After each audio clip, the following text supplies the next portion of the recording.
பகுதி 2ல் இதில் சப்டைட்டில் என்ன அப்படின்னா அதோட தொடர்ச்சி தான். தேவன் உன்னை பார்க்கிறார், அடுத்து தேவன் உன்னை உயர்த்துவார். ஆமென். கரங்களை தட்டி சொல்லுங்க, தேவன் உன்னை பார்க்கிறார், அடுத்து தேவன் உன்னை உயர்த்துவார். ஏன்னா தேவன் உன்னை மறப்பதில்லை. ஆமென். ஏன்னா தேவன் உங்களை மறப்பதில்லை. அவர் உங்களை மறக்கலைங்க, அவர் உங்களை பார்க்கிறார், அவர் உங்களை உயர்த்துவார். எத்தனை பேர் முதல்ல விசுவாசிக்கிறீங்க? தேவன் உங்களை பார்க்கிறார், தேவன் உங்களை உயர்த்துவார். இந்த 2வது பகுதி, தேவன் உங்களை உயர்த்துவார். எப்படி உயர்த்துவார்?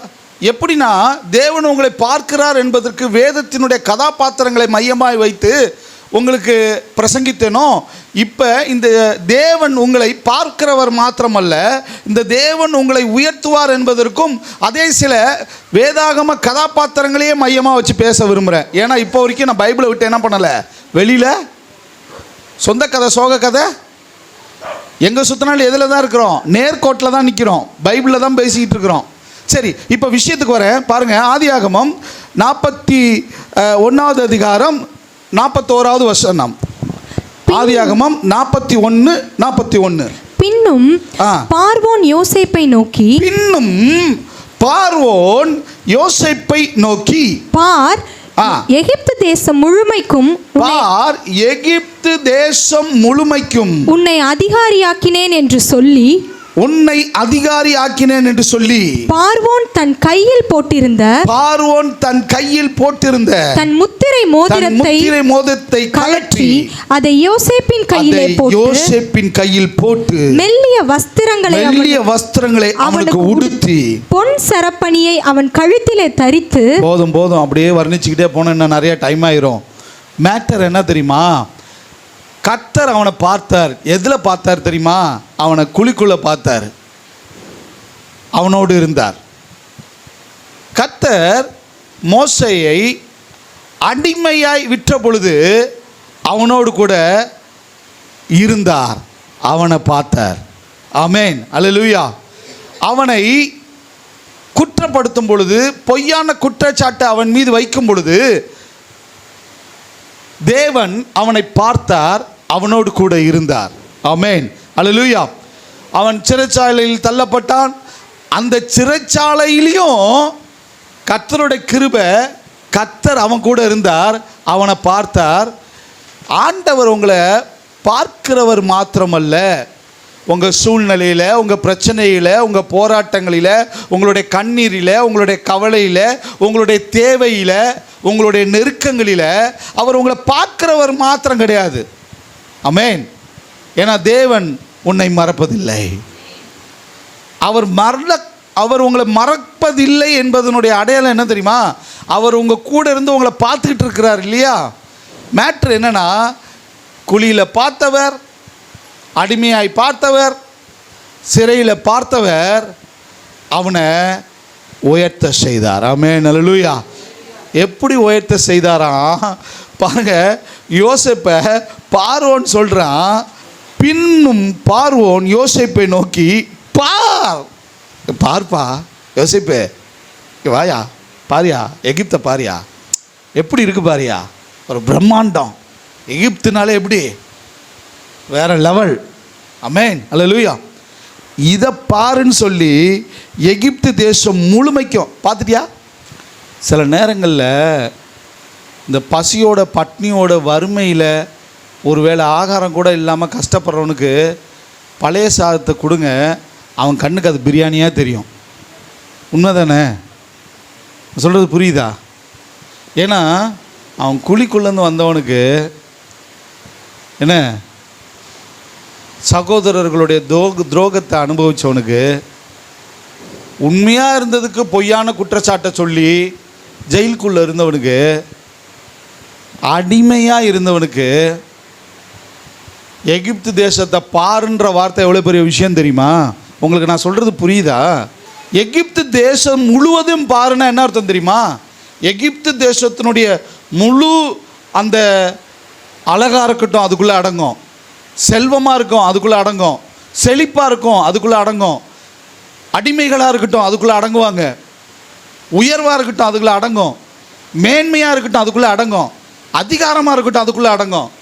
அதை காமிக்கிறார். என்னன்னு தெரியுமா? பார்வோன் இந்த எகிப்து தேசத்து முழுவதையும் பார். என்ன சொல்கிறார் பார்வோனு? எப்பா எகிப்து தேசம் முழுமைக்கும், யோசேப்பை நோக்கி எகிப்து தேசம் முழுமைக்கும் உன்னை அதிகாரி ஆக்கினேன் என்று சொல்லி பார்வோன் தன் கையில் போட்டிருந்த தன் முத்திரை அதிகாரத்தை கழட்டி அவங்க கையில் கொடுத்துட்டான். முழுமைக்கு நீ தான் அதிகாரி. உள்ள வந்தது எப்படி? அடிமை. என் தேவ பிள்ளைகளை ஒன்று நல்லா புரிஞ்சுக்கோங்க. உங்கள் வாழ்க்கையில் நீங்கள் ஒன்று புரிஞ்சுக்கணும். இதை விசுவாசிக்க கற்றுக்கொள்ளுங்க. தேவன் உன்னை மறப்பதில்லை. உங்கள் வாழ்க்கையில் நீங்கள் உயர்வானாலும் சரி, தாழ்வானாலும் சரி, தாழ்வான பள்ளத்தாக்குக்குள்ளே இருந்தாலும் சரி, இந்த பள்ளத்தாக்கு தான் என் வாழ்க்கை, இந்த பாடு தான் என் வாழ்க்கை, இந்த உபத்திரவம் தான் என் வாழ்க்கை, வாழ்க்கையில் பாதி காலத்தை அழிச்சிட்டேன், கண்ணீரிலே அழிச்சிட்டேன், கவலையிலே அழிச்சிட்டேன், பிடிக்காமையே அழிச்சிட்டேன், விருப்பம் இல்லாமையே அழிச்சிட்டேன், ஏன் தான் வாழ்ந்தனே தெரியல, எதற்காக வாழ்கிறேனே தெரியல, இன்னும் மீத உள்ள காலத்தை வெந்ததை தின்னு விதி வந்தால் செத்து போயிட்டு காலத்தை ஓட்டிட்டு போக வேண்டியதான் அப்படின்ற மனநிலையில் சில சூழல்கள் நம்ம வாழ்க்கையில் சம்பவிக்கும். அது நிரந்தரம் கிடையாது, அது உண்மை. அந்த நிலையை மாறட்டோன்னா ஆனால் நம்ம பழசையும் மறந்துடுவோம், அதுவும் உண்மை. கொஞ்சம் ஆண்டவர் ஆசீர்வச்சிட்டா, கொஞ்சம் ஆண்டவர் உயர்த்திட்டா, அதுக்கப்புறம் நடம் மாறிடும், உடம் மாறிடும், பேச்சு மாறிடும், பழக்கம் மாறிடும், சுபாவம் மாறிடும், செயல் மாறிடும், சிந்தை மாறிடும். 2 காலில் நடக்கிறத விட்டு ரெண்டு கையில் நடக்க ஆரம்பிச்சிருவாங்க. பார்த்துருக்கீங்களா? கவனிச்சிருக்கீங்களா? ஒரு மாதிரி கோளாறாக போனாங்கனாலே அவங்க கொஞ்சம் வளர்ந்துட்டாங்கன்னு அர்த்தம். நான் சொல்கிறது புரியுதா? ஒரு ஆமீன் சொல்லுங்களேன். அப்போ மேட்டர் என்னென்னா, நீங்கள் நல்லா புரிஞ்சுக்கோங்க. உங்கள் வாழ்க்கையில் உங்களை மறவாத தேவன் ஒருவர் இருக்கிறார். உன்னை மறப்பதில்லை. அவர் உன்னை பார்த்து கொண்டே இருக்கிறார். உன் உயர்வில் மட்டும் இல்லை, உன் தாழ்மையிலையும். அந்த தாழ்மையில் உங்களை அவர் பார்த்துக்கிட்டே இருக்கிறாரு, கூடவே இருக்கிறாரு. ஆனால் ஒன்றை மறந்துடாதீங்க, அந்த தாழ்மையோ அந்த பாடோ நிரந்தரம் அல்ல.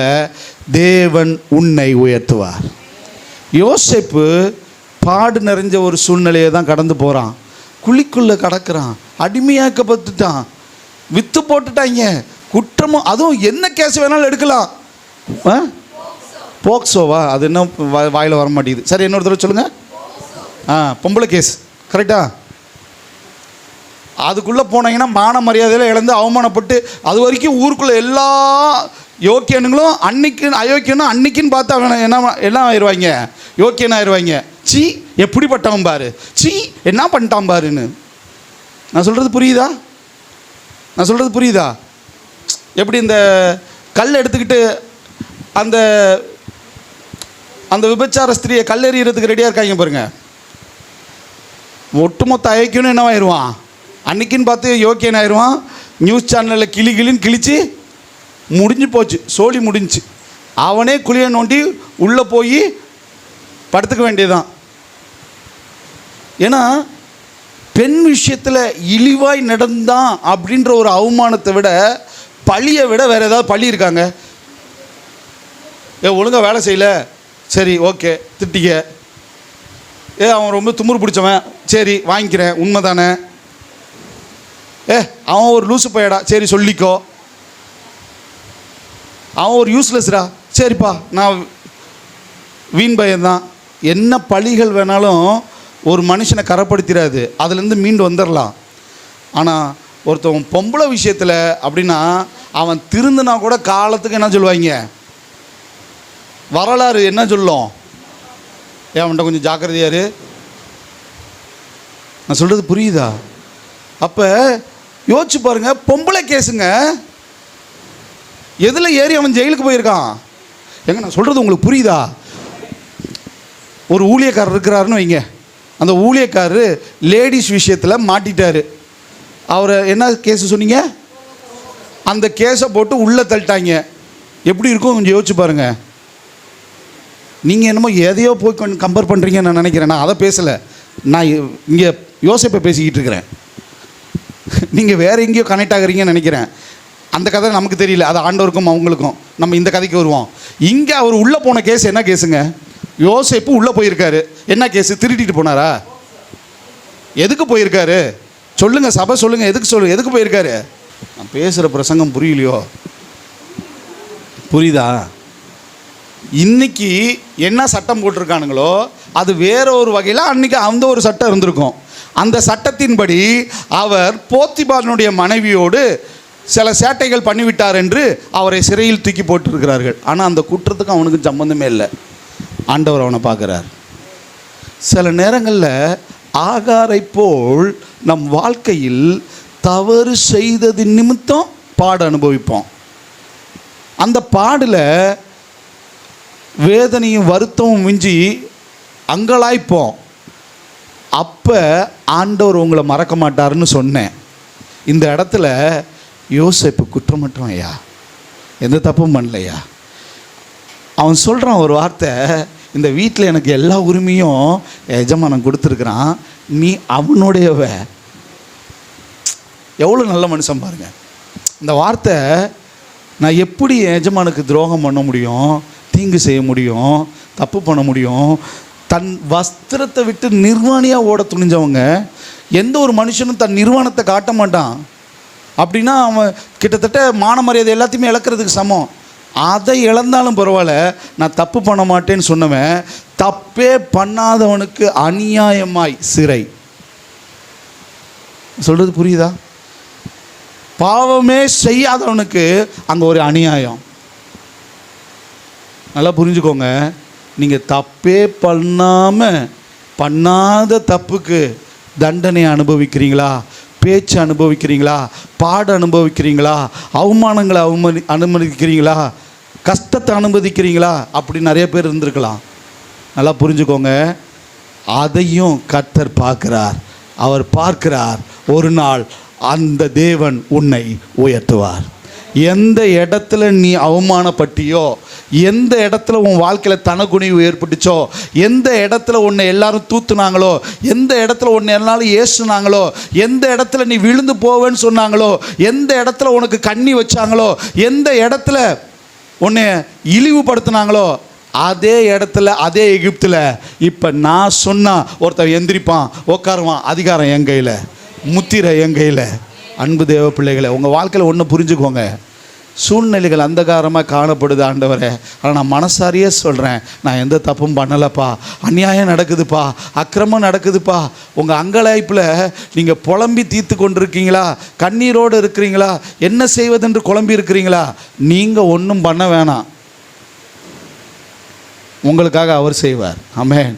நீங்கள் சும்மா இரு போதும், அவர் பார்த்துக்குவார். அதான் சொல்கிறார் ஆண்டவரே, சும்மா இரு. பக்கத்தில் இருக்கவங்கள பார்த்து சொல்லுங்கள், உங்கள் பிரச்சனையில், உங்கள் குழப்பத்தில், உங்களுக்கு அநியாயம் விளைக்கிற நேரத்தில் சும்மா இருங்க. என்ன இருங்க சொல்லுங்களேன். இவன் என்ன பண்ணாங்க? ஜெயிலில் சும்மா தான் இருந்தான். நான் சொல்கிறது புரியுதா? இப்போ மேட்ரு என்னென்னா, சிஸ்டர் வாசிக்கும்போது அங்கே இருந்த யாரோடைய கண்களில் ஆண்டவர் என்ன பண்ணாராம்?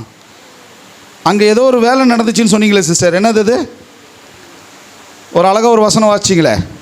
பின்னும் பார்வோன் யோசேப்பை நோக்கி, பார், எகிப்து தேசம் முழுமைக்கும் உன்னை அதிகாரியாக்கினேன் என்று சொல்லி, பார்வோன் தன் கையில் போட்டிருந்த தன் முத்திரை மோதிரத்தை கழற்றி அதை யோசேப்பின் கையிலே போட்டு மெல்லிய வஸ்திரங்களை அவனுக்கு உடுத்தி பொன் சரப்பணியை அவன் கழுத்திலே தரித்து தன்னுடைய இரண்டாம் ரதத்தின் மேல் அவனை ஏற்றி தெண்டனிட்டு பணியுங்கள் என்று அவனுக்கு முன்பாக கூறுவித்து எகிப்து தேசம் முழுமைக்கும் அவனை அதிகாரியாக்கினார். அதுதாங்க தேவன் உன்னை உயர்த்துவார். எத்தனை பேர் விசுவாசிக்கிறீங்க? தேவன் உங்களை பார்க்குறாருன்னு எத்தனை பேர் விசுவாசிக்கிறீங்க? ஏற்ற நேரத்தில் தேவன் உங்களை உயர்த்துவார்னு எத்தனை பேர் விசுவாசிக்கிறீங்க? இன்றைக்கி மற்றவனுடைய பார்வைக்கு நான் அற்பமான பாத்திரம் தாங்க. இன்றைக்கி ஒருவேளை எங்கிட்ட இல்லைங்க, உண்மைதாங்க, எங்கிட்ட பொருளாதாரம் இல்லைங்க, என்கிட்ட பணம் இல்லைங்க, என்கிட்ட வசதி இல்லைங்க, என்கிட்ட உயர்வு இல்லைங்க, என்னை அற்பமாக நினைக்கிறாங்க, என்கிட்ட பணம் இல்லாதவன் ஏளனமாக பேசுகிறாங்க, என்கிட்ட எதுவும் இல்லை, உண்மைதான். ஆனால் ஆண்டவர் உன்னை பார்க்குறார் மகனே மகளே. ஆண்டவர் உன்னை உயர்த்த வல்லவராக இருக்கிறார். எப்படி உயர்த்துவார் தெரியுமா? உன்னை இப்படி பார்த்தவங்களாம் உன்னை இப்படி பார்ப்பாங்க. கரங்களை தட்டி கர்த்தருடைய நாமத்தை. உங்களுடைய உயர்வு அப்படி இருக்கும். எப்படி இருக்கும்? அப்படி இருக்கும். சொல்லுங்களேன், கொஞ்சம் சந்தோஷமாக தைரியமாக தான் சொல்லுங்கள். ஆண்டவர் செஞ்சது தானே சொல்லுங்கள். உங்களோட உயர்வு எப்படி இருக்கும்? அப்படி இருக்கும். கொஞ்சம் கையை அசைச்சாவது சொல்லுங்களேன், எப்படி இருக்கும் உங்கள் உயர்வு? எப்படி இருக்கும்? அப்படி இருக்கும். அப்படி இருக்கணும். அப்படி இருப்பீங்க. ஆமென், ஹல்லேலூயா. எத்தனை பேர் விசுவாசிக்கிறீங்க? ஆமென், ஹல்லேலூயா, ஹல்லேலூயா. அது வரைக்கும் பிச்சை எடுத்துக்கிட்டு இருந்தவன் தான். அது வந்து தேவாலயத்து இல்லை, இயேசு வருகிறார் என்று கேள்விப்பட்டு, தாவீதின் குமாரனே வா, தாவீதின் குமாரனே எனக்கு இறங்கும். அது வரைக்கும் எங்கே தான் தலைவருடைய வழி எங்கே? தலைவருடைய பிஸ்னஸ் எது? சங் ஜங் ஜங் சட்டியை வச்சு. இப்போ மேட்ரு என்னென்னா, இவன் பிச்சை எடுக்கணும்னு இவனுடைய அவசியம் இல்லை. இவன் நோக்கம் பிச்சை எடுப்பதில்லை. இவன் பிரச்சனை என்னென்னா, இவனுக்கு கண்ணு தெரியாது. கண்ணு தெரியாததுனால இவனுக்கு எவனும் வேலையும் கொடுக்கல. வேலை கொடுக்காட்டினாலும் இவன் 3 நாள் 3 வேளை சாப்பிடணும், உயிர் வாழணும். வேறு வழி இல்லை. தான் தன்மானத்தை விட்டு, தன் சூழ்நிலை ஒரு அற்பமான நிலையில் இருந்தான். இயேசுவை நோக்கி பார்த்தான். இயேசுவுக்கு தெரியாதா அங்கே ஒருத்தன் உட்காந்துருக்கான்றது? நல்லாவே தெரியும். ஆமென், ஹல்லேலூயா, ஹல்லேலூயா, ஹல்லேலூயா. ஒன்றும் இல்லை, என்ன வேணும்? பார்வை அடையணும். அவன் பிரச்சனை டீசெண்டாக முடிச்சிட்டான், அவ்வளோதான். பார்வையடையாவாக விசுவாசத்தை ஒன்று ரசிச்சு முடிஞ்சு என்னமோ ஒன்று ஆச்சு. என்ன தெரியுமா? இனி அவன் பிச்சை எடுத்துகிட்டு உட்காந்துருப்பான். அதே இடத்துல தட்டை வச்சு சங் சங் சங்குன்னு இருந்திருப்பான். கதை மாறி போச்சுங்க. காட்சியே மாறி போச்சு. ஆண்டவர் அவனை உயர்த்திட்டார். கரங்களை தட்டி கர்த்தருடைய நாமத்தை. இப்போ எவமெல்லாம் அவனுக்கு கண்ணு தெரியாதுன்னு இழிவாக பார்த்தானோ, எவமெல்லாம் அற்பமாக பேசினானோ, அவன் என்ன வானத்துலேருந்து குதிச்ச தேவதூதனா? அவனுக்கும் குடும்பம் இருந்திருக்கும் தானே, அவனுக்கு ஃபேமிலி இருந்திருக்கும் தானே, அவனுக்கு சொந்த பந்தம்லாம் இருந்திருக்கும் தானே. சொந்த பந்தங்களால் நிராகரிக்கப்பட்டு, குடும்பத்தால் கைவிடப்பட்டு, வாழ்கிறதுக்கு வழி இல்லாமல் பிச்சை எடுத்துகிட்டு இருந்தான் பாருங்க ஒருத்தவன். அவன் வாழ்க்கையை மாற்றி உயர்த்தின தேவனால் உங்களை பார்க்கிறார். உங்களுடைய கூப்பிடுதலின் சத்தத்திற்கு செவி கொடுக்கிறார். உங்களையும் அவர் உயர்த்த வல்லவராக இருக்கிறார். ஆமென், ஹல்லேலூயா. நான் சொன்னது எத்தனை பேருக்கு புரிஞ்சிச்சு? ஒரு ஆமென் சொல்லுங்கள். ஹல்லேலூயா. சரி, இப்போ மேட்ரு என்ன தெரியுமா? அன்னைங்களாம் சேர்ந்து தூக்கி போட்டாங்கல்ல. எங்கே தூக்கி போட்டாங்க? அடுத்து என்ன பண்ணாங்க? அடிமையா? வசனம் சொல்லுது, ஆதியாகமம் 50வது அதிகாரம். எனக்கு ரொம்ப பிடிச்ச வசனம் இது.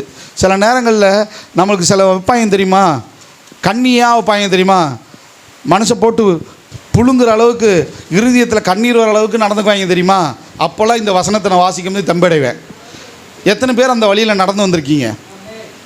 உங்களை யார் யாரெல்லாம் உங்களை காயப்படுத்தி இருக்கிறாங்க, இல்லை காயப்படுத்தியிருக்கீங்க, யார் காயப்பட்டிருக்கீங்க? கடந்து வந்த பாதையில் துரோகங்கள், அவமானங்கள், நிந்தைகள் எத்தனை பேர் சுமந்துருக்கீங்க? எத்தனை பேர்? நான் அப்படியே எண்ணிக்கிறேன். உங்கள் வாழ்க்கையில் அப்படி படலைன்னா சந்தோஷம். இனியும் அப்படி படாதீங்க, சந்தோஷமாக இருங்க. கொடி அரக்கம்பத்தில் பறக்கக்கூடாது. ஓகே, பாஸ்டர் அம்மாவே அந்த மாதிரி சூழ்நிலையை கடந்து வந்திருக்காப்லையாம். சிஸ்டர் வந்திருக்காப்ல, ஆண்டி வந்திருக்காங்க. இங்கே என்ன கை இறங்கிருச்சு திடீர்னு? இருக்கா இல்லையா? அவமானங்கள் சந்தித்தது யார் யார் வாழ்க்கையில்? ஏதோ ஒரு வகையில், ஒன்று படிப்புலையோ, குடும்பத்திலையோ, உறவினர்லையோ, நட்புலையோ, ஆல்மோஸ்ட் எல்லோரும் தூக்கிட்டீங்களே. அப்போ மேட்ரு என்ன தெரியுமா? உங்களுக்கு இதுதான் அருமருந்து. வாசிங்க அப்பா, மைக்கு 20. நீங்கள் எனக்கு தீமை செய்ய நினைத்தீர்கள். நீங்கள் எனக்கு தீமை செய்ய நினைத்தீர்கள். தேவனோ இப்பொழுது நடந்து வருகிறபடியே வெகு ஜனங்களை உயிரோடே காக்கும்படி அதை நன்மையாக முடிய பண்ணினார். நீங்களோ எனக்கு தீமை செய்தீர்கள், தேவனோ அதை நன்மையாக முடிய பண்ணினார். கரங்களை தட்டி, நீ போட்டதே நீ காலி பண்ணணும்னு போட்ட இடத்துல ஆண்டவர் என்னை தூக்கினார் பாரு. ஆமென், ஹல்லேலூயா. அதுதான் என் தேவன். புரியுதா? யாரும் உங்களுக்கு கீழே உங்கள் நாற்காலியில் வேட்டு வச்சுக்கிட்டு இருக்காங்களோ, அவங்களையே அந்த நாற்காலியில் ஒரு காலை உடைப்பாங்க பாருங்க, சப்போர்ட்டுக்கு ஒரு ஆள் வேணும்ல, அவங்களே முட்டு கொடுக்க வச்சுருவார். கரங்களை தட்டி கர்த்தருடைய நாமத்தை.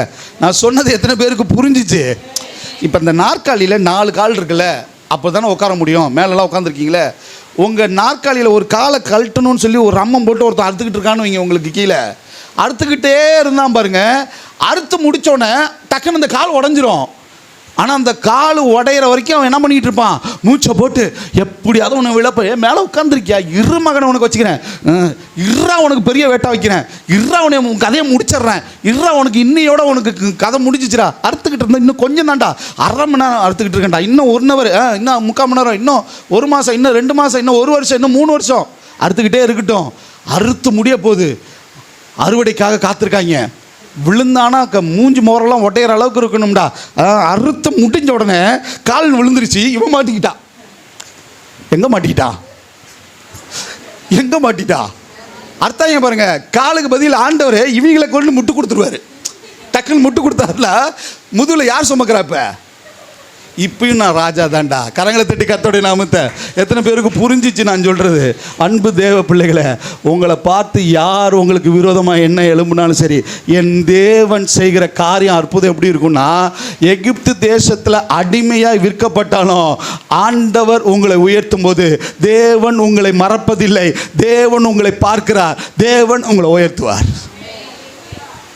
இப்போ அவங்கள கொண்டு வந்து முன்னாடி உட்காந்துருக்காங்க. எஜமானனே அப்படின்னு, ஆண்டவனே யாரும், ஆண்டவனேன்னு யாரை சொல்கிறாங்க? யோசேப்பு சொல்கிறாங்க. ஆண்டவர் சொல்கிறாரு, நீங்களோ எனக்கு தீமை செய்தீர்கள், தேவனோ அதை நன்மையாக முடிய பண்ணினார். நைட்டு ஃபுல்லாக கார்பெண்டர் ஒர்க்கு நடக்குது. சரட்டு வரட்டு சரட்டு வரட்டுன்னு. யாருக்கு? மொர்தெகாயின்னு ஒருத்தர் இருக்கார்ல, அந்த மொர்தெகாய்க்கு வரட்டு கார்பெண்டர் ஒர்க்கு. என்னது? தூக்கு மரம். விடிய பண்ணுறா, மாட்டி விட்டோம்னா ஒரு அப்படி இறக்கின உடனே செத்து போயிடணும் அப்படின்னு. அடுத்த நாள் நான் ஊர்வலமாக என்ன பண்ண போகிறேன், ராஜா எனக்கு ராயல் வெல்கம், ராயல் சல்யூட் ரெடியாக இருக்குது. வரட்டு மேட்ரு என்னென்னா, எல்லாம் நல்லா தான் போச்சு. நைட்டு வரைக்கும் விடியெல்லாம் கதையெல்லாம் நடந்துச்சு. வீட்டுக்கு வெளியில் எல்லா வேலையும் முடிஞ்சிருச்சு. காலையில் ஆண்டவர் என்ன பண்ணிவிட்டார், கேரக்டரை மாற்றி விட்டார், குழப்பி விட்டார். அவனை இங்கே தொங்க விட்டு இங்கே அவனை ராயல் வெல்கம்க்கு நடடான்ட்டார். நான் சொன்னது எத்தனை பேருக்கு புரியுது? அன்பு தேவ பிள்ளைகளை, நீங்கள் மனிதரால் ஒருவேளை பாதிக்கப்பட்டிருக்கலாம், மனிதர்கள் உங்களை காயப்படுத்தியிருக்கலாம், மனிதர்கள் உங்களை அற்பமாக எண்ணியிருக்கலாம், துரோகங்களை பார்த்துருக்கலாம், அவமானங்களை பார்த்துருக்கலாம், நிந்தைகளை பார்த்துருக்கலாம், அவமானங்களை பார்த்துருக்கலாம். ஒன்று யாருக்குமே நீங்கள் அதை செஞ்சிடாதீங்க. நான் முழு இருதயத்தோடு சொல்கிறேன், யாரையுமே ஒரு காய்மாலமாக பண்ணிடாதீங்க, காயமாலமாக பார்த்துடாதீங்க. அவங்க உங்களுக்கு துரோகம் பண்ணவங்களா இருக்கட்டும், கெடுதல் பண்ணவர்களாக இருக்கட்டும், தீங்கு பண்ணவங்களா இருக்கட்டும், யோசிப்பை நினச்சிக்கோங்க. ஒரே ஒரு வார்த்தை தான். இந்த வார்த்தை சொல்கிறதுக்கு யோசேப்பையும் உயிரோடு வச்சு, இந்த வார்த்தையை சொல்கிறதுக்கு யோசேப்பை அதிகாரியாக மாற்றி, இந்த வார்த்தை சொல்கிறதுக்கு பஞ்சத்தையும் உண்டாக்கி, இந்த வார்த்தையை கேட்குறதுக்கு சகோதரர்களையும் முன்னாடி வந்து நிற்க வச்சார் பாருங்க. அவர் தான் என் தேவன். ஏற்ற நேரத்தில் உன் காலம் வரும், உங்கள் பஸ்ஸு வரும், வெயிட் பண்ணுங்க, உயர்த்துவார். அதுக்கு கொஞ்சம் பொறுமையாக இருங்க, கொஞ்சம் காத்துருங்க, அவசரப்படாதீங்க. அவசரப்பட்டால் பஸ்ஸு மாதிரி ஏறிடுவோம். நம்ம என்ன பண்ணுவோம், ஆண்டவர் பதில் தந்தியே ஆகணும், ஆண்டவர் செஞ்சே ஆகணும், கண்ணை நோண்டுவீராக, காதை பிடுங்குவீராகன்னா தவறான பஸ்ஸில் ஏறி கிளம்பி போகிறோன்னு அர்த்தம். தவறியோ வேறு பஸ்ஸில் நம்ம என்ன ஆயிடக்கூடாது. நான் சொல்கிறது புரியுதா? கர்த்தர் பார்த்துக்குவார். சொல்ல வச்சாரா இல்லையா, பணிய வச்சாரா இல்லையா, செய்ய வச்சாரா இல்லையா, அங்கே வரட்டுன்னு அர்த்தவனை தூக்கி மாட்டினாரா இல்லையா. அப்போ உங்களை உயர்த்துகிற தேவன் உங்களோடு இருக்கிறார். தீமைக்கு தீமை செய்யாதீங்க, தீமைக்கு எதிர்த்து நிற்காதீங்க. நான் சொல்கிறது புரியுதா? உங்களை பார்க்கிறவர் ஒருவர் இருக்கிறார், உங்களை ஏற்ற நேரத்தில் உயர்வார். அவனுக்கு தீமைக்கு தீமை செய்கிறது இல்லையா நான் ஜெயிச்சிட்டது, அவனுக்கு முன்னாடி நல்லா வாழ்ந்து காட்டுறேன் பாருங்க, அதுதான் நான் அவனை ஜெயிச்சது. புரியுதா? நம்ம என்ன நினச்சிட்டோம், ஒரு கல்லை பிடுங்கினாங்களா, ஒரு பல்லை பிடுங்கினாங்களா, அவங்க தூங்கிட்டு வந்து பாறங்களை தூக்கி போட்டு மொத்த பள்ளியும் கழட்டி விட்டுறது இல்லை நம்ம வேலை. யோசேப்பு அதை செய்யலை. யோசேப்பு கையில் அதிகாரம் இருக்குது. அவன் நினச்சிருந்தானா மொத்த பேரையும் முடிச்சு விட்ருக்க முடியும். முடியுமா முடியாதா? இப்போ மேட்டர் என்னன்னா, அவன் தன் சொந்த சகோதரர்களையும் தன் தகப்பனையும் தன் ஜனத்தையும் மறுபடியும் எகிப்துக்கு கூப்பிட்டுக்கிட்டான். ஆமே, தனதுடைய மாற்றினான். கரங்களை தட்டி பொறுமை சகிப்புத்தன்மை இருந்தால் போதுங்க. உங்கள் வாழ்க்கையில் கர்த்தர் உங்களை பார்க்குறார். நீங்கள் கீழ் நிலையில் இருந்தாலும் கர்த்தர் உங்களை உயர்த்துவார். உங்கள் தரத்தை குறைச்சிடாதீங்க. உங்களுக்குன்னு ஒரு கெப்பாசிட்டி ஒரு அது என்ன சொல்கிறது, ஒரு குவாலிட்டி இருக்குது பாருங்க. திறந்தாழ்ந்துடாதீங்க, பொறுமையாக இருங்க. ஒரு நாள் உயர்வு உண்டு, ஒரு நாள் உயர்வு உண்டு. நல்லா புரிஞ்சவங்க கையை தட்டி. சரி, நான் பிரசங்கத்தை முடிக்க போகிறேன். சரி, மோசையை எடுத்துப்போமே. மோசையும் கொடுத்து பார்க்கும்போது அவனுடைய உயர்வின் காரியத்தை பாருங்கள். மோசே 40 ஆண்டுகளுக்கு பிறகும் ஆண்டவர் என்ன பண்ணார்? அவனை உயர்த்தினார். இப்போ முன்னாடியாவது பார்வோனுடைய அரண்மனையில் இருந்தவன், வளர்ந்தவன். கொஞ்சம் யோசிச்சு பாருங்கள். இந்த சில்வர் ஸ்பூன் சொல்லுவாங்களா, கோல்டன் ஸ்பூனா? அப்படியா? சரி, எனக்கு சரியாக தெரியல. அப்பப்போ அரைக்குறையாக கேட்குறத மட்டும் போட்டு விட்றேன். ஐ மீன் மேட்ரு என்னென்னா, அப்படி வாழ்ந்தவன். பார்வோன் அரண்மனையில் எப்படி இருந்திருப்பாங்க? பார்வோன் நடையில் எப்படி இருந்திருக்கும்? உணவு எப்படி இருந்திருக்கும்? அவங்க சேவகம் பண்ணுறவங்க எப்படி இருந்திருப்பாங்க? ரெண்டாவது, எல்லா கலைகளிலையுமே என்ன பண்ணுவாங்க? அரசு குடும்பத்தில் இருக்கிறவங்கள உருவாக்கிடுவாங்க. அவன் வில்வித்தக்காரனாக இருந்திருப்பான். ரொம்ப அருமையாக என்ன பண்ணியிருப்பாங்க? தாளந்துடையவனாக வச்சுருந்துருப்பாங்க. இப்போ அந்த மாதிரி ஸ்தானத்தில் இருந்த யோசேப்பை அங்கே இருக்கிற பார்வோனியே பஞ்சாயத்து பண்ண வைக்கிறாரு. அங்கே இருந்தே பண்ண வச்சிருக்கலாமே. புரியுதா? ஏன் கொஞ்சம் கீழே இறங்க வைக்கிறாரு? ஓடு ஓடு ஓடு ஓட வச்சு வனாந்திரத்தில். இப்போ அவன் பேசுகிறது என்ன தெரியுமா? பே பேச்சு என்னது? ஏய் ட்ரு என்னது? பே அவ்வளோதான். யார் கூட வாழ்ந்துட்டு இருக்கிறான் அவன் வாழ்க்கை? காலம் எப்படி போயிட்டுருக்கு? எப்போ 40 வருஷம் ஆச்சியா? அங்கே அவன் ராஜ அரண்மனையில் ராஜபோக உணவு, என்ன நல்ல திறமையான கலைகள், என்ன வசதி அதிகாரம் எல்லாம் இருந்திருக்கும். பார்வனுடைய பொண்ணோட வளர்ப்பு மகன். இப்போ மேட்ரு என்னென்னா, வனாந்திரத்துக்கு கொஞ்சம் போக வேண்டியது இருந்துச்சு. ஏன் போக வேண்டியது இருந்துச்சுன்னா, உங்கள் வாழ்க்கையில் கர்த்தர் உங்களோட தான் இருக்கிறாரு. உங்கள் உயர்வுலையும் அவர் அங்கே தான் இருக்கிறாரு, உங்கள் தாழ்வுலையும் அவர் உங்களை மறக்கலை, உங்கள் கூட தான் இருக்கிறாரு, உங்களை பார்க்குறார். அந்த ஏற்ற நேரத்தில் தேவன் உங்களை உயர்த்துவார். இப்போ நேரம் வந்துருச்சு, பஸ் ஏறான்ட்டார். வாப்பா அப்படின்றாரு. என்ன ஆச்சரியமாக இருக்குது, பச்சை மரம் எரியுது. மேட்ரு என்ன? தம்பி கிளம்பு உங்கள் ஏரியாவுக்கு, நீ வந்த வேலை முடிஞ்சிச்சு, கிளம்பு. ஏற்கனவே நான் திக்குவாயும் இப்போ ஏற்கனவே இன்னும் யாரோட தான் பழகிட்டு இருக்கிறேன், பெப்ப தான். இப்போ அங்கே போய் என்னத்தை பேசுறது? அதை பற்றிலாம் கிளம்புயா. கிளம்பியாச்சு, வந்தாச்சு, பார்வனுக்கு முன்னாடி நின்னாச்சு. இப்போ மேட்ரு என்னென்னா, அங்கே இருக்கிற மந்திரவாதிகள் சுனியக்காரன் என்னென்ன அற்புதம் பண்ண முடியுமா பண்ணுறாங்க. இவன் தான் வல்லமை உள்ளவனாய் தேவன் அவரை பயன்படுத்தி அங்கே தம்முடைய ஜனத்தையை மீட்டு வழி நடத்துகிற உங்கள் மிகப்பெரிய லீடராக தலைவனாய் உருவாக்கி அற்புதங்களை அடையாளங்களை செய்து செங்கடலை பிறந்து கர்த்தர் தம்முடைய ஜனத்துக்கு கொடுத்த வாக்குத்தத்தத்தை இவனை கொண்டு தான் நிறைவேற்றினார். உயர்வு. அதுக்கு முன்னாடி பெப்ப தான். உங்கள் இன்னைக்கு நிலைமையை வச்சு ஆண்டவர் உங்களை கைவிட்டுட்டாரோ, என்னை மறந்துட்டாரோ, இல்லை என் கூட இல்லாமல் போயிட்டாரோ நினச்சிடாதீங்க. உங்களுடைய இன்னைய நிலைமை இல்லை உங்களுடைய ஃப்யூச்சர். ஆமென், அல்லேலூயா. உங்களுடைய இந்த சூழ்நிலை இல்லை உங்கள் ஃப்யூச்சர். இன்னைக்கு இருக்கிற கடன் பிரச்சனை இல்லை உன் ஃப்யூச்சர். இன்னும் இருக்கிற வியாதி இல்லை உங்களுடைய ஃப்யூச்சர். நம்ம இன்னைக்கு இருக்கிற கரண்ட் சிச்சுவேஷனை பார்க்குறோம், ஆனால் அவர் உங்களை கொண்டு வச்சிருக்கிற திட்டத்தையும் சித்தத்தையும் பார்க்குறார். ஒரு ஆமீன் சொல்லுங்களேன். இன்னொன்று, இந்த பொதுவாக 40க்கு மேலே போயிட்டாலே ஒரு மாதிரி ஒரு மைண்ட் வந்துடும் நமக்கு. வயசாயிருச்சோ, லைட்டாக நிறைக்க ஆரம்பிச்சிருச்சே. மேட்ரு என்னன்னு புரியுதா? ஆனால் ஆண்டவர் இப்போ யாரை கூப்பிட்றாரு? 40 வருஷத்துக்கு அப்புறம் போடாங்கிறாரு. கர்த்தர் ஒரு மனுஷனை உயர்த்தணும்னு நினச்சிட்டா நல்லா புரிஞ்சுக்கோங்க, அது ஊழியத்திலேயா கூட இருக்கட்டும், உங்கள் வயசு இல்லைங்க பிரச்சனை. அழைத்தவர் உண்மை உள்ளவர், அவர் உங்களை உயர்த்துவார். எதுக்கு 10ஓட 11 இருந்துட்டு போயிடுறேன்னு? உங்களுக்குன்னு ஒரு யூனிக்னஸை வச்சுருக்கிறாரு. உங்கள் நேரம் உங்கள் பஸ் இப்போ வந்திருக்கு. உடனே 45 வயசு ஆயிடுச்சே, 55 வருஷம் ஆயிடுச்சே, 60 வயசு ஆயிடுச்சே, காலதாமதமோ இல்லை, ரொம்ப காலதாமதமோ அப்படிலாம் ஒன்றுமே இல்லை. இதுதான் நேரம். கரங்களை தட்டி கர்த்தருடைய நாமத்தை புரிஞ்சா தேவன் உங்களை உயர்த்துவார். புரிஞ்சா? தன்னுடைய வேலைக்காக காலையில் கொஞ்சம் பேர் வந்தாங்க, ஒரு கூலி. மதியானம் கொஞ்சம் பேர் வந்தாங்க, அதே கூலி.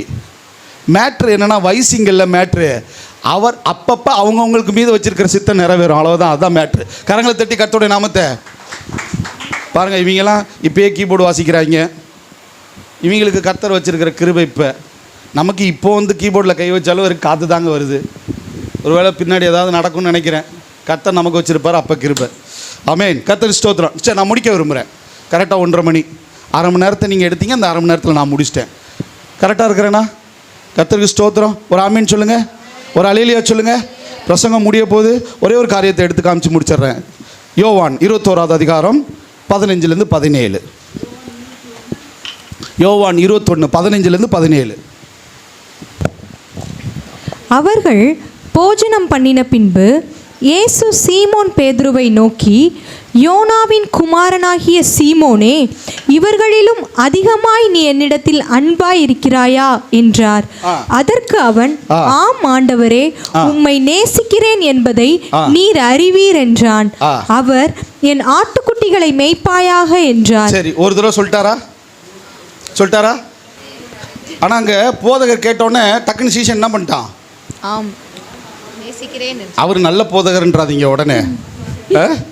ரபி, நீ நல்ல போதகர்ன்றாதீங்க. சரி, பாருங்க விஷயத்தை பார்ப்போம்.